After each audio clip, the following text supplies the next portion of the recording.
Before getting into the thick of today's program, I want to take a minute to give some background on Solidarity Against Austerity, or SAA. SAA grew out of a number of earlier attempts here in Ottawa to bring progressive individuals, groups, and organizations together to build a common front or a unified resistance against austerity, against the attacks that we are all feeling in one form or another. SAA was born out of a shared belief in broad-based organizing and a shared frustration in sectarian practices that divide the left and keep us isolated from one another in our many fights for a better, more just world. We saw the need for a non-sectarian attitude that fosters a culture of conflict within unity as essential in the creation of an effective anti-capitalist movement that challenges not only austerity, but capitalism itself.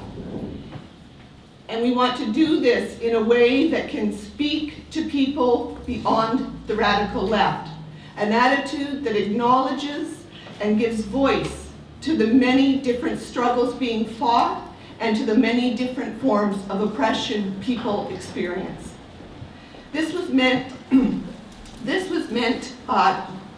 Has meant being committed to working across political lines and creating the space for respectful and honest debate.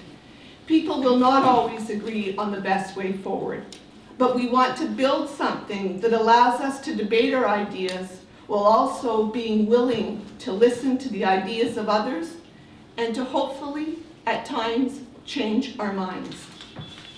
This, we think, is better than taking a position that we can only work with those with whom we are completely politically aligned.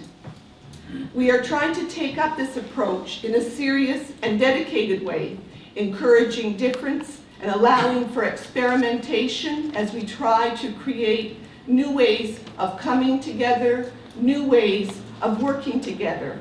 It is more than SAA is about more than building yet another organization on the left. It is about creating a more inclusive sense of our collective identity in struggle. Today's teaching is one of a number of events Solidarity Against Austerity has undertaken in the lead up to May Day 2014. This is the third May Day we have organized, and hopefully just the beginning of many, many more to come. So welcome. I just want to say quickly that we have a sign-in sheet here that I'm going to circulate.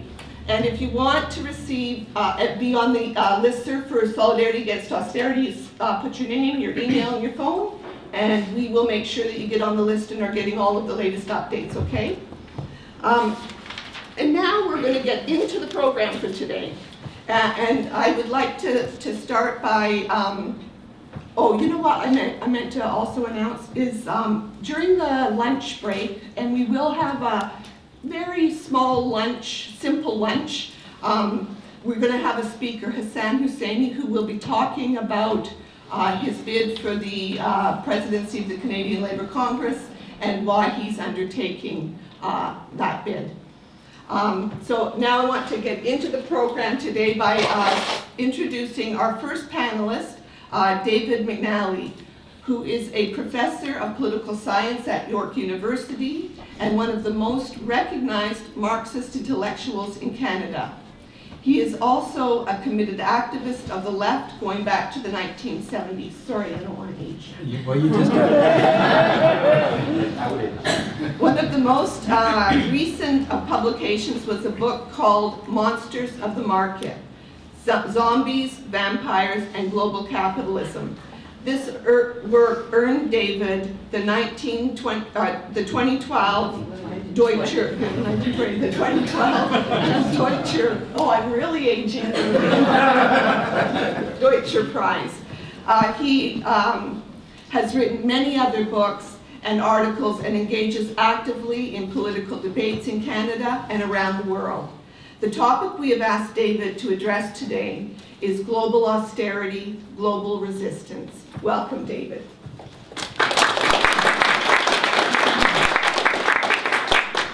Well, thank you, Shellie, for that very kind and warm introduction, and to all the organizers of today's event who invited me to come and share some thoughts with you about where we are, in a certain sense, in the history of capitalism and the history of the working class movement, the radical left, and opposition to capitalism. And I'll start by saying in a very bald, kind of assertive way that in 2008-9 we entered a new historical period and a new historical cycle for both capitalism and the working class. And we did so from a position of very severe weakness for working class and left movements. And this throws up very significant challenges for us right now as we face what has become a new normal for capitalism internationally that I want to speak about. We are about 5 to 6 years now into the fourth great contraction in the history of global capitalism. There have been 4 long periods of sustained crisis and stagnation in the system. The first one, which was the last quarter of the 19th century, historians usually say something like 1873 to 96, somewhere in there, closed out the 1800s. Then, of course, the famous Depression, 1929 to 39, the Great Depression, so-called, which was only ended as a result of war. Then, thirdly, the decade-long crisis from the early 1970s into the early 1980s, and yes, it's true what Shellie said, that's when I became active in the left.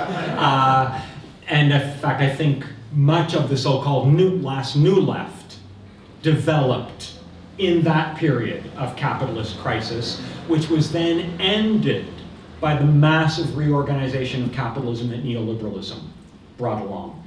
And my view, I know not everybody on the left shares this, but my view is that neoliberalism did relaunch sustained capitalist growth and accumulation for another historical period, for a period of about a quarter century. And that the crisis of 2008-9, which manifests itself most in the banking system, was not just a financial crisis, a point to which I'll return in a moment, but that crisis represented the exhaustion of that 25 years or so of neoliberal economic growth and expansion, 1982 to about 2007.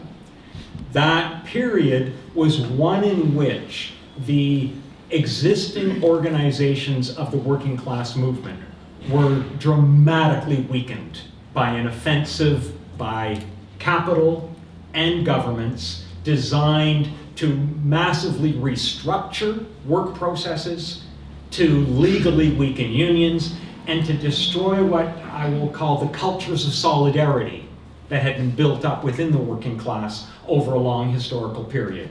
So that when this crisis hit in 2008-9, as I said, the working class movement was much, much weaker than it had been in a very long time. And that explains some of the difficulties that we've had in responding to it.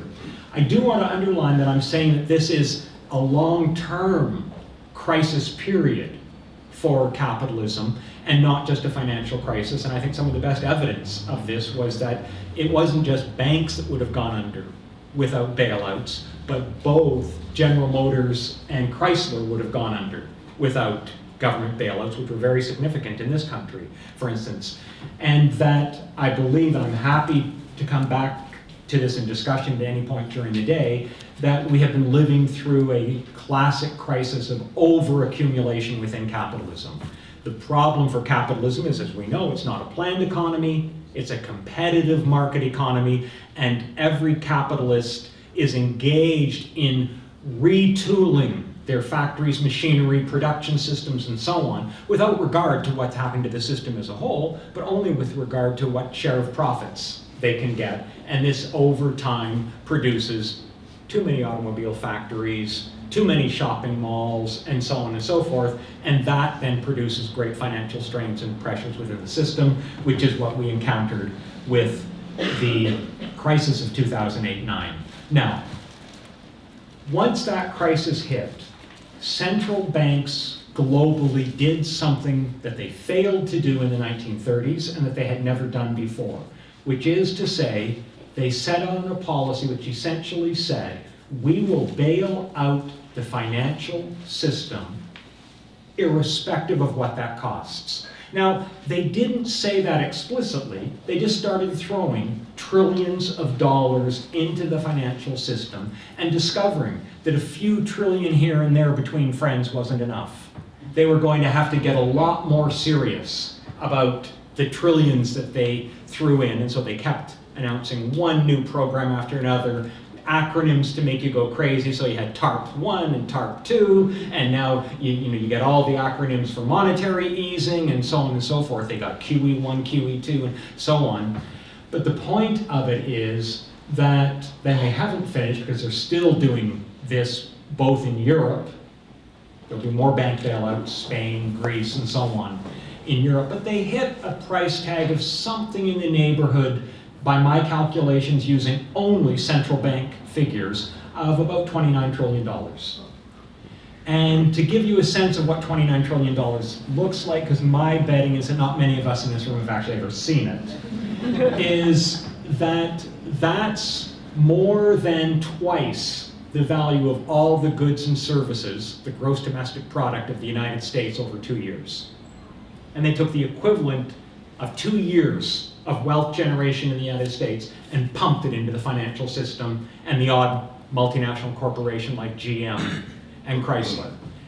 And when that was done, remember, by the way, we can't afford pharmacare, we can't afford universal child care programs. None of this is affordable. But 29 trillion to the banks, that's affordable. Then they had to ask themselves how to pay for it. And that's when, during the G20 meetings in Toronto in 2012, the International Monetary Fund and the G20 announced simultaneously that actually, when we said it was a decade of austerity, we were wrong. It's an age of austerity, and the age replaced the decade. Okay? As a result, all the talk we're hearing about generational gaps has to do fundamentally with the fact that they're essentially saying that there is a younger generation of working people, they may be students and working now and so on, but they're coming into the workforce today, tomorrow, last year, and so on, who are never going to know economic expansion and economic good times. And this is what I mean by the new normal. They launched an age of austerity, which essentially said the bank bailouts will be paid for by massive cutbacks to healthcare, to education, to pensions, to indigenous education, and so on and so forth. Across the board, social programs will be gutted to pay down the deficits and the debts that were built up, bailing out the banks. And in some cases, as you know, it is staggering what they accomplished with a kind of structural adjustment shock therapy, so that Latvia, which had been one of their great success stories of the 2000s, just lost 1/3 of all teachers. New budget, 1/3 of the teachers gone. Detroit, which some of you will know came under financial receivership from the state of Michigan, they decided to close half of Detroit's schools, and in what are already incredibly poor African American communities, we are now moving towards class sizes of 60 in many schools. Chicago's closing 50 schools in a city that, as the teachers union tells us, already has a system of racial apartheid. I don't think I need to tell you where the school closures are hitting hardest in Chicago. In Greece, we're talking about not only a 60% reduction in pensions, which is why you have more and more people retiring who are, in fact, scrounging on the streets, trying to find any kind of part-time work, moving in with their children who are struggling to stay alive in the economy, where you've got an official unemployment rate of 27% and 64% for youth. These are the official government figures. School closures, homelessness, soup kitchens, rising suicide rates, and so on. And then just to remind ourselves that this isn't simply the European periphery where this is happening, Latvia and Greece and so on.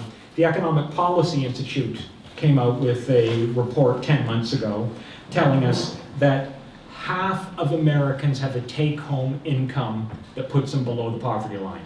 And some of you will have seen these new studies this week saying Canada's, quote, middle class is better off than the American. Well, guess what, folks? All that means is that we haven't been driven backwards as quickly and as massively as have working people in the United States, where precariousness, lack of union rights, lack of basic employment standards and labor protections, and so on, have been eroded much more quickly. But household incomes for that half of the American working population, household incomes before any government supplements are $18,000. And then the various government supplements like food stamps and so on bump it up to about $25,000. That's half of the American working class living with household incomes of $25,000 once you factor in the remaining bits of social assistance that they have. I also, before turning to the next kind of set of points I want to dwell on, I want to underline the fact that it is not true what somebody talked about our mourning for Flaherty a moment ago. It is not true that there were no bailouts in Canada. The line that has been repeated over and over again. Ellen Russell wrote a very, very good piece on Rabble about a year and a half ago called Occupy Bailout. So go have a look at it if you haven't seen it. And Ellen just documents about 300 million was the size of the bank bailout in Canada, and that's before the bailouts of GM and Chrysler, and that's before you factor in the driving down of interest rates for the banks to nearly zero, which means that they've been getting free money, subsidized by the central bank repeatedly. I mean, the central bank is essentially taking the losses on filling the banks with effectively free money. But it does raise an interesting question, and I've been asked this a number of times speaking to CUPE, OPSU events, and so on. Well, why are we getting austerity in Canada when, in fact, there has been no growth in government debt levels? And if you look at government debt levels in Canada, there is no economic case for austerity, if that's what austerity is meant for. Hint, I don't think that's what austerity is meant for, paying down debt levels. But if it is, what you discover is that Ontario and the federal government have debts equal to about 35% of gross domestic product. That's so manageable, it's ridiculous. Germany has about 60%, Britain has about 70%, Greece has about 130%, okay? Well, you can maybe start to argue Greece has got an issue. I think I got real simple ways of dealing with that, by the way. You socialize the banks, take their assets, and the Greek people have paid for them many times over now, and you refinance those loans through a socialized banking system, but we'll leave that aside for a moment. I also believe in debt repudiation when it's odious debt. It's another point that's come to us from movements in the global south. But what we need to understand is that austerity is not principally about paying down debts. It is fundamentally about cheapening the social cost of labor. And my friend and colleague at York, Greg Albo, many years ago, came out with the term competitive austerity. And I think Greg nailed it with that term. That's what we're seeing. It doesn't matter really what the debt load is that a government is carrying. They are looking at the global investment environment, and they're saying to themselves, what do we need to do to attract domestic and foreign investment? And their answer is the downward slope for wages, benefits, working conditions, employment standards, and so on. That's the nature of the operation. And so austerity, as it's being implemented by the Harper government or whether it's being implemented by provincial governments right now, is about cheapening labor costs and making this a better investment environment for capital. Full stop. And we need to, in that sense, over and over reframe the discourse, as they say. and get it off a phony debate about whether government expenses are affordable. Of course they're affordable. I mean, 35% is nothing in terms of a debt burden relative to GDP, but that was never the issue. And rather than debating that, we have to start naming this as a class strategy by capital to restructure the economy increasingly in the direction of a cheap labor and few benefits economy. Therefore, when we see it as a competitive austerity program, you have to outdo the other jurisdictions in how austere they are getting. The logic of it clicks into place. And here I want to emphasize something as well about my own analysis. There is a very attractive, but I think superficial, kind of anti-austerity argument that's made very articulately at times by people like Paul Krugman in the New York Times on a regular basis. And it goes something like this. Austerity is the economic program of a bunch of crazed right-wingers who are going to destroy the economy by doing this. Okay? And it's very attractive, because let's face it, those right-wingers are crazed. And so, you know, you want to kind of get on board that analysis. But the problem is, every major capitalist nation state is doing it. And it doesn't matter whether they have Tories or Social Democrats or Liberals in office, they're all doing it. It is the universal policy of capital right now. And that tells us that it's not just crazed right-wing fringe, that in fact, austerity conforms to the interests, the needs, and the program of capital because, and I think we really need to underline this, they don't care about an abstraction called the economy. They care about profitability. Profits drive the system. And they care about the rate of return to capital. That's what makes it an investment climate. And if you get to high profits by way of doing things that are damaging to, quote, the economy, unquote, unquote, they couldn't care less, because it's the logic of corporate interests and the reproduction and expansion of corporate power and corporate profits that matters. And so if you get there via a low-wage economy where there's not as much demand for certain consumer goods, you live with that. That's fine. Sure, it'd be nice if you got both, economic buoyancy plus profits, but if it's a trade-off, profits trump every time over economic buoyancy and prosperity. And so I do want to emphasize, as I say, that I don't think it's a kind of eccentric, weird strategy. This is capital strategy everywhere right now. I also want to emphasize that I think there are key working class groups that are particularly getting hammered by this strategy. I've mentioned youth, and this is really obvious. I mean, we have youth unemployment rates across Europe between 30 and 50%. And these, again, are the official figures on youth unemployment. So if you take Ireland with its official 14.5% unemployment rate, well, it's 30% for young people in Ireland. And in terms of the precarity of their employment, the lack of benefits attached to the kinds of jobs that young workers are getting and so on, I think that that's obvious. Secondly, of course, is women. As social services are cut back, women more than any other group in our society absorb the burden of the reprivatization of services that were once social. The caring for children, the elderly, the people who are suffering from disabilities, and so on, falls disproportionately along gendered lines. And that is then joined with the attack on the public sector and public sector workers, where not only do we find significant numbers of women who are employed, but also when I look, for instance, at what happened in the last round of collective bargaining between the City of Toronto and the two CUPE locals there, one of the things that gets savaged when you start to lay off is that women and people of color who came in under employment equity programs are among the first to go on the layoffs, which means that effectively the employment equity programs are being gutted through these kinds of austerity programs. And then, of course, workers of color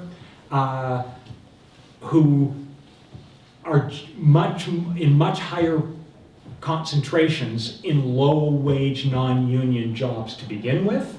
But then, of course, migrant workers who have various forms of legal precarity. We've seen CBC and others going bananas in the last couple of weeks over the temporary foreign worker program. So I just feel I need to say here, no, it is not the program that is being abused. It is the workers who are being abused.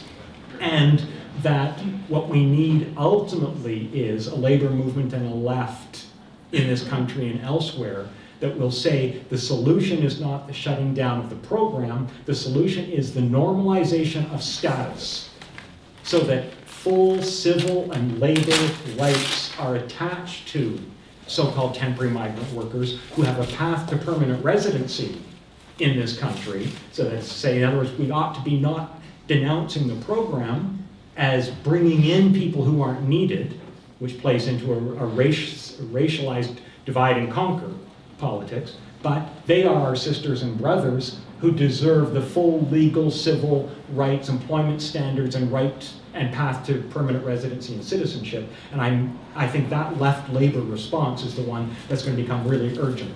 But these groups, youth, women, and workers of color, I think are particularly vulnerable in the age of austerity.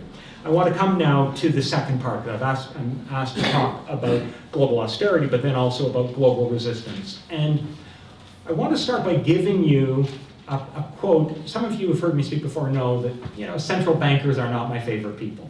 You may have picked this up already. But I'm actually going to quote one. He was recently replaced by Canada's own Mark Carney as governor of the Bank of England. But this was Carney's predecessor at the Bank of England, Mervyn King.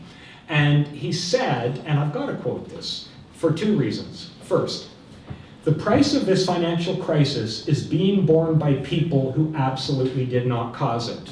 Okay, now I want bells and whistles and all of that, because, I mean, that's one of the very rare times that a central banker actually said it. And then, now is the period when the cost is being borne.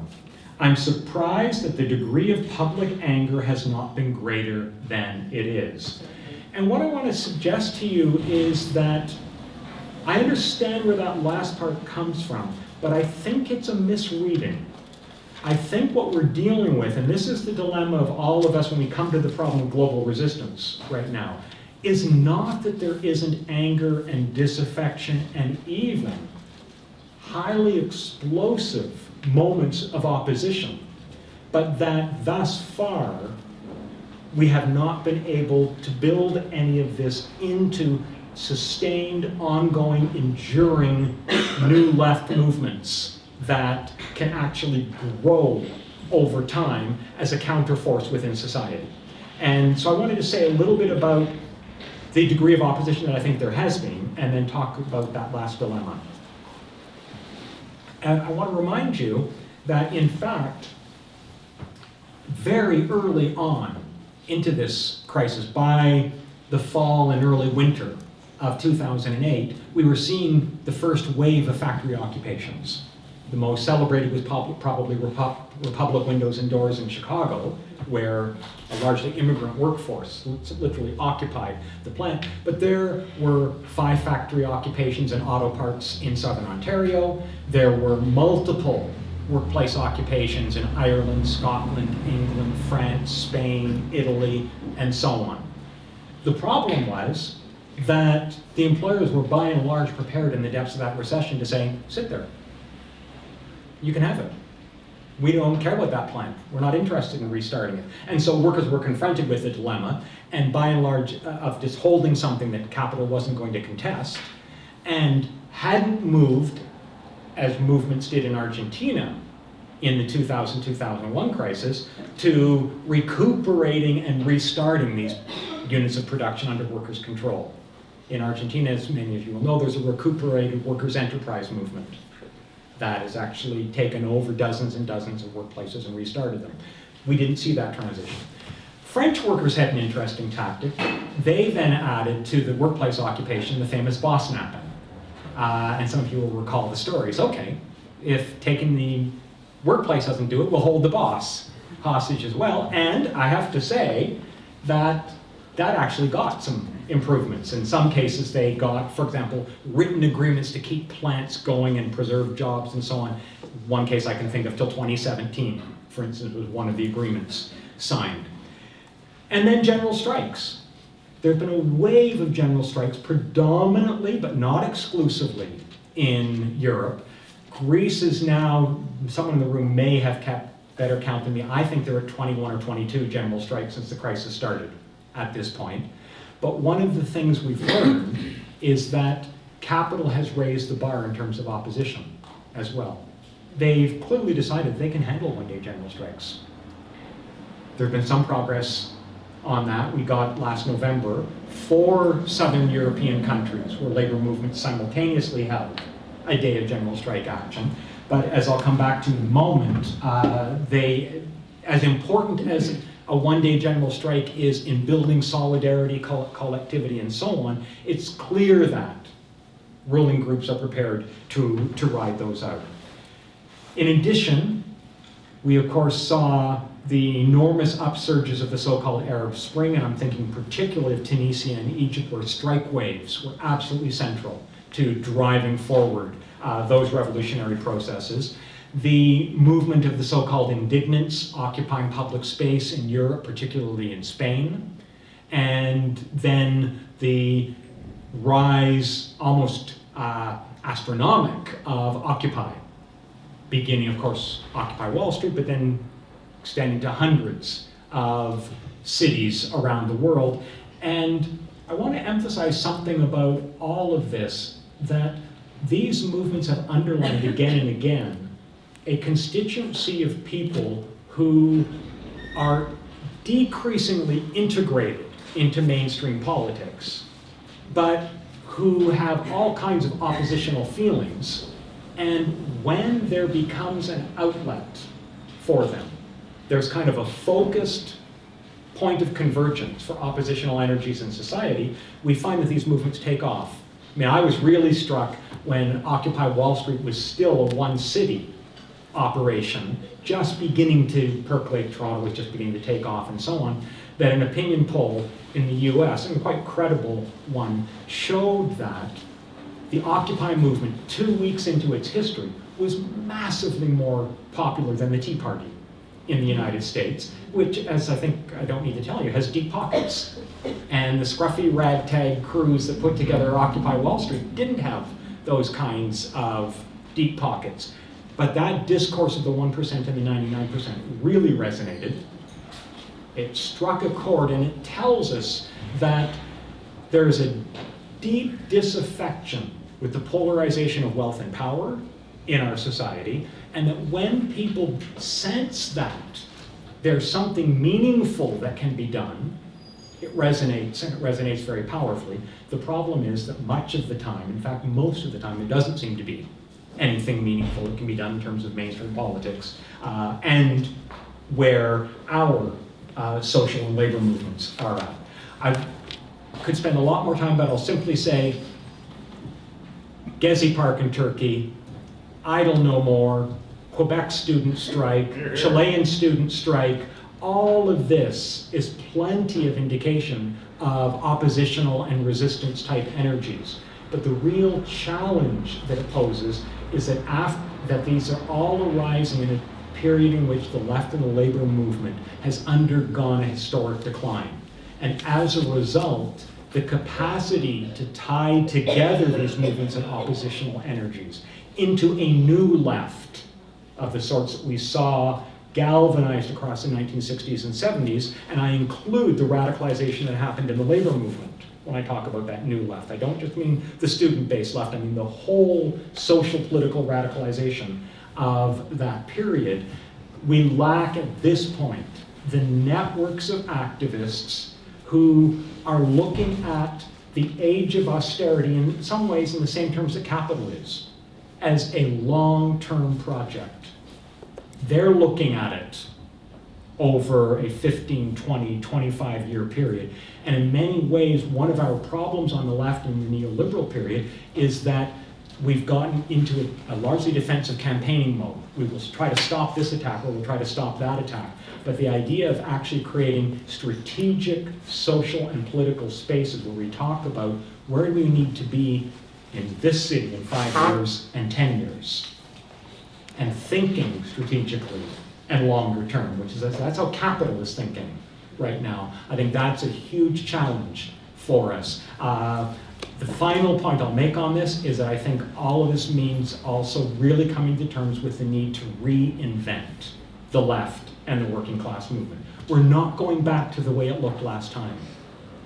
When you go through massive restructurings and reorganizations of capitalism, including the nature of work and everyday life, the lefts that emerge don't look like the previous ones. They have new cultural forms, new generational attributes. The next left that's emerging has to be able to grapple with those three key issues: generational, gender, and racial justice, for example, as central pillars of what its politics are, or I don't think it will speak meaningfully. But I believe that the oppositional energies are actually there. It's a question of whether we can develop the longer term thinking and strategizing, which is necessary to build the networks of implanted activists who start to recreate lefts, then link up across cities and across larger geographic spaces. Thank you. Thank you very much.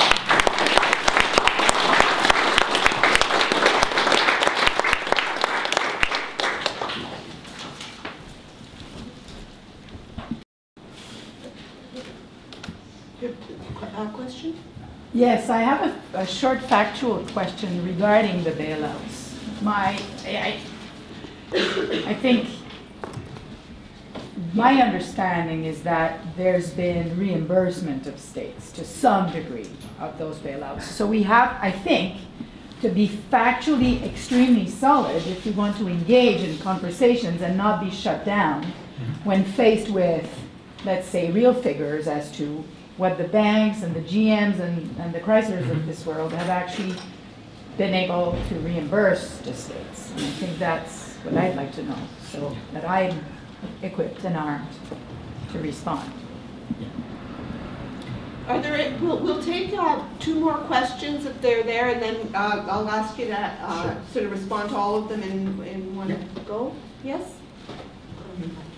Just again, yeah, I was sort of intrigued by your claim about the sort of that they're interested in profit, not the economy. The thing I don't understand about that framework is that look at a lot of the sort of market fundamentalist institutions like the IMF, for instance. They're often less austere than social democratic governments. They made some mea culpas recently about inequality doesn't constrain, that lower levels of inequality isn't the constraint on growth. They often propose things that are often to the left of the NDP, which is accepted deficit and interest. So it seems to be another possible theory is that the ideas that emerged in the 70s and 80s have sort of become part of the sort of politicians' discourse because of the way in which ideas get trended. It's a sort of ideational explanation. But so is that a potential alternative sort of Krugman view and the sort of view you're proposing? Okay, thank you very much. Joe? Yeah, my question was about the profit versus prosperity also. I was just curious, if nobody's buying anything, how do they keep being profitable? I just like to throw more out there. Interesting idea.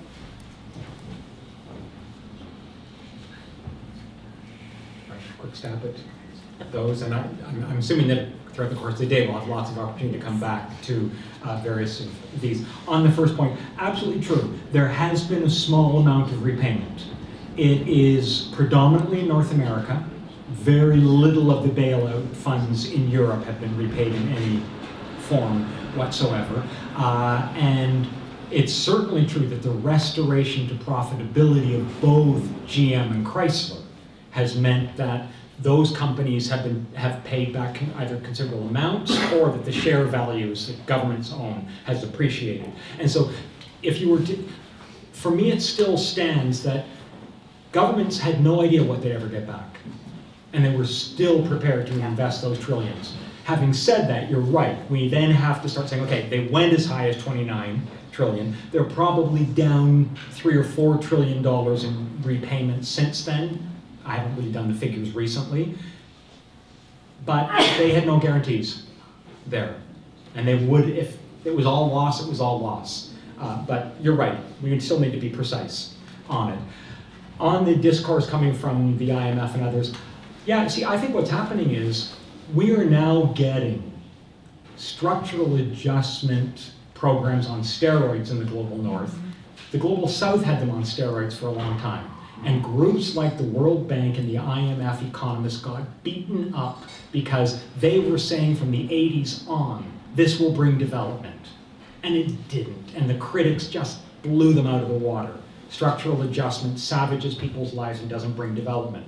And so a new generation of more Keynesian-style economists at those institutions have started to talk about the need to actually worry about the macroeconomy and job growth and wage levels and so on. And interestingly, as a result, their discourse, which came because how savagely they were attacked over structural adjustment in the South, now puts them out of tune with structural adjustment on steroids in the global north right now. And you're right, sometimes we can actually use the data that they produce and the kind of policy criticism that they produce as a kind of opening wedge into a deeper argument about what's driving this. And then the final point on what happens, you know, if we're all working for low wages to demand, well, so far what we've seen is this re-skewing of demand way towards the luxury sector.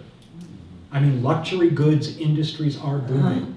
And it seems to me that we can't rule out the idea that high-end consumption could drive capitalism sufficiently for a long historic period of time as income distribution is just massively made more and more inequitable. But what it does, the other side of it is, it reveals that huge social gulf over and over again. You know, in Nigeria, some of you will have seen the report, Nigeria is now a much bigger economy than people thought. It's the latest set of data that we have. Yeah, and right now, Nigeria is one of the world's biggest markets for private jets because the nouveau riche are buying up jets all over the place. And that's just one isolated example of how luxury consumption might just keep driving the system while it still descends into a low-wage economy for the majority.